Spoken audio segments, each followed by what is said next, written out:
In today's relationship setup, the father finds out last. Oh, I'm married, but it's supposed to Nah, be. hell no. No.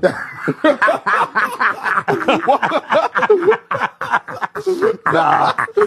What if the most powerful man in hip hop had a secret so dark, so dangerous that he spent 15 years and $1 million just to make sure nobody ever found out? What if the secret had a face, a name, and a voice, and that voice refused to stay quiet no matter what, how many times the system tried to shut it down? This is not a rumor, this is not a gossip, this is a real story, a real person named Rymir Carter. And the moment a judge finally said, enough games, this case is moving forward. It all started back in 1992 in the street of Philadelphia. A 16 years old girl named Wanda met a man who was going by the street named Rock at that time. This man was older, he was charming, and he was already deep into the street life, dealing drugs and building his name in the underground world. Wanda was just a teenager. She had no idea that this one encounter was going to change her entire life and the life of her unborn child forever.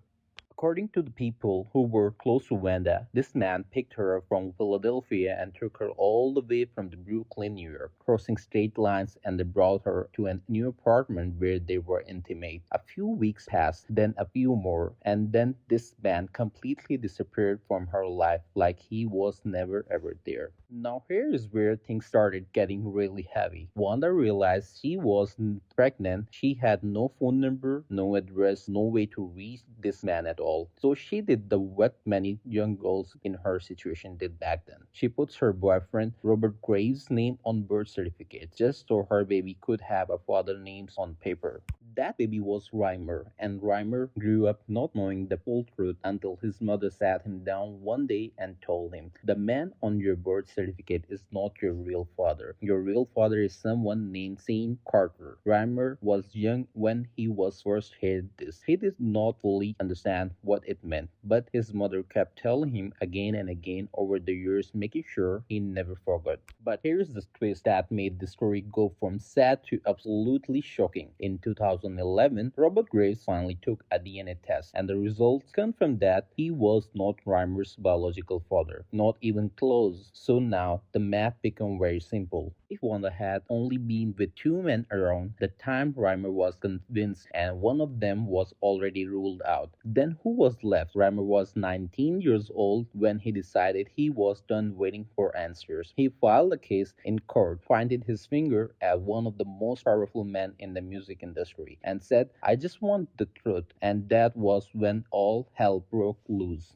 When Reimer was walked into that courtroom, he was just a young man with the simple request, take DNA test, tell the truth, and tell the world move on. He was not asking for millions. He was not trying to destroy anyone. He just wanted to know who his father was. But what happened next showed him very quickly that when you go up against someone with billions of dollars and an army of lawyers, the courtroom stops being a place of justice and starts being a battlefield where only the richest man wins. From the very first day, things started going wrong in a way that felt too strange to be just bad luck. The case got thrown out, Ryman refiled it, it got moved to a different court, then another one, another one. Every single time Ryman thought he was getting somewhere, a new legal argument appeared out of nowhere and pushed every time back to a square one. Jay-Z's legal team argued at the point that the case could not be heard in New Jersey because Jay-Z did not own any property there. It sounded like a solid argument until Reimer's team dug deeper and pulled out actual property records, providing that Jay-Z did in fact own property in New Jersey. During that exact time period, the argument collapsed completely. But even that did not stop the delays. Even that did not bring them any closer to a DNA test. And then came the detail that made people's blood run cold. Wanda Reimer's mother had been fighting alongside her sons his entire time. She had given statements, she had spoke to the people close to the case. She had put her story on record, but the stress of this battle, the years of being ignored, the years of being watching her son stabbed by a system that seemed designed to protect powerful people, It all took a toll on her when the passed away before she could seize any kind of resolution, and the way she spent her final days. Still fighting, still trying to be heard, still on the phone trying to reach people who could help was something that broke the heart of everyone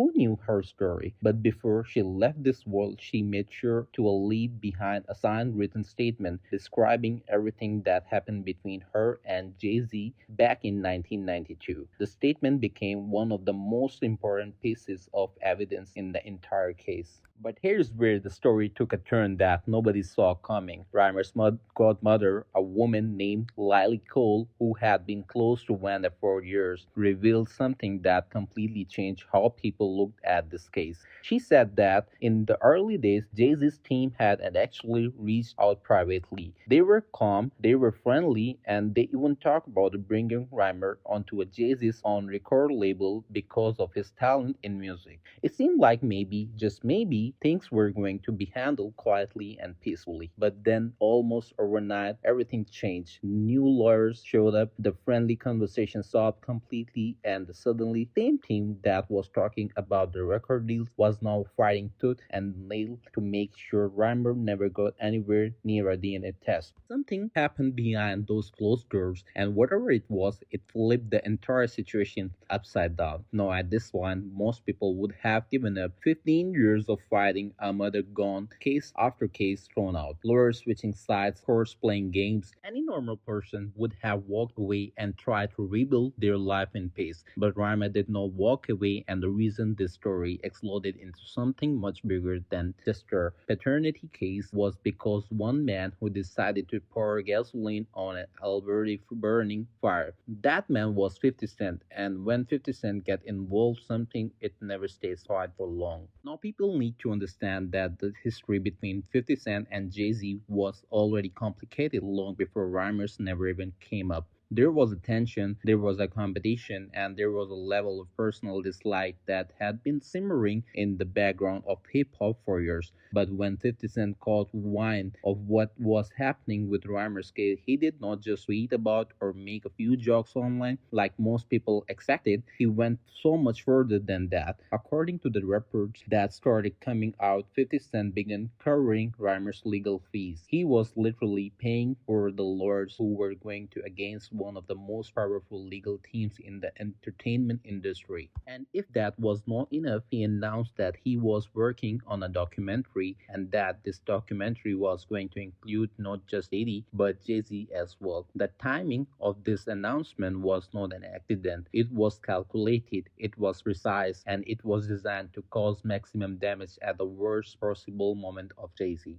Because here is what made the timing so devastating. Diddy's case had already shaken the entire music industry to its foundation. People who had spent decades being untouchable were suddenly being looked at very differently. Fans were asking questions they had never asked before. Media digging into stories that had been buried for years. And right in the middle of all this chaos, 50 Cent was sitting there with a documentary that connected two biggest names in the hip hop. Some very dark allegations. Jay-Z's own team tried to get ahead of this by releasing statements saying that Jay-Z and Diddy were never really close friends, but people who had actually been around both of them told a very different story. They talked about how Diddy used to go out of his way to be around Jay-Z, showing up at this concert, flying across the country just to be in the same room, but Jay-Z rarely returned that energy. Diddy was not even invited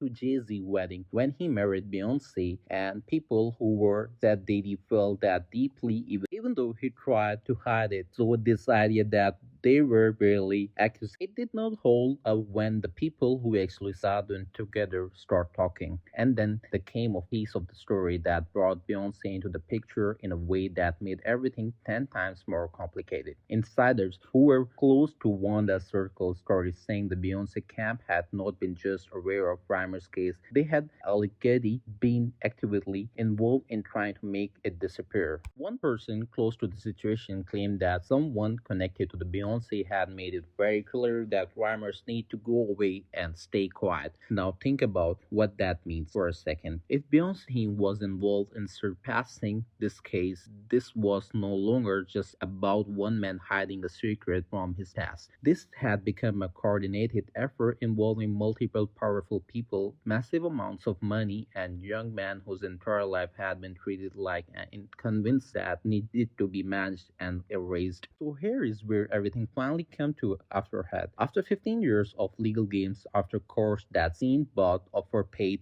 after lawyers who switched sides overnight, after a mother who died still fighting for her son's throat, a judge finally looked at this case and said someone that nobody expected to hear. The case was going to move forward. Jay-Z had until July 18th to respond, and for the first time in 15 years, Rymer's career was not standing at the edge of a closed door. The door had finally cracked open, even if just a little, and the light coming through it was enough to change everything. Now people need to understand what this was really actually meant to this bigger picture. This was not just a procedural update in some quiet courtroom that nobody ever watching. This happened at a time that the entire world was already paying attention to a powerful man in hip hop being held accountable for things that they thought they had buried forever. Every person who had been following Diddy's case was not looking at the Jay-Z's with completely different eyes. Every rumor, every whisper, every story that had been floating around for years was suddenly being taken seriously in a way it never had been before.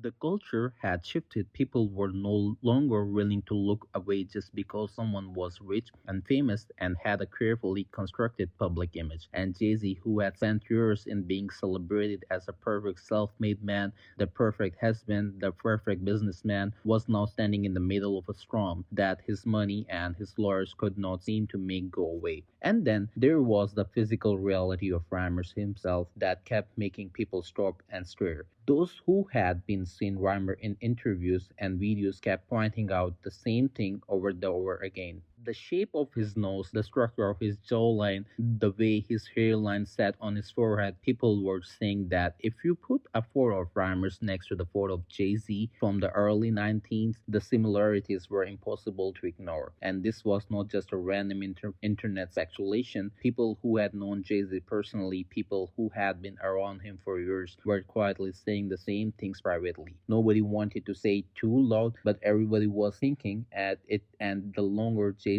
refused to take a simple DNA test, the louder those thoughts because that was the thing the Rhymers kept coming back to in every interview, in every statement, in every moment where he was given a chance to speak. He was not asking for revenge. He was not trying to take Jay-Z's money to or destroy his marriage or burn down his empire. He just wanted one answer to or one question that every single human being on this earth deserves to have answered. Who is my father? That was it. And the fact that man with the billions of dollars has spent 15 years and the unimaginable amount of money fighting to avoid answering the one question, that's that more than a DNA test ever could. Because innocent people do not spend 15 years running from a swap. Innocent people do not pay off lawyers and influence score and send people to intimidate a grieving family to avoid a simple test. And as the July 18 got closer and closer, the whole world was waited if Jay-Z finally stopped running, or if he would find yet another way to make the truth disappear. But this time, with the 50 cents funding the fight with the judge who was not backing down, and with Rimas Carter still standing after everything that had been thrown at him, it was looking there was nowhere left to run.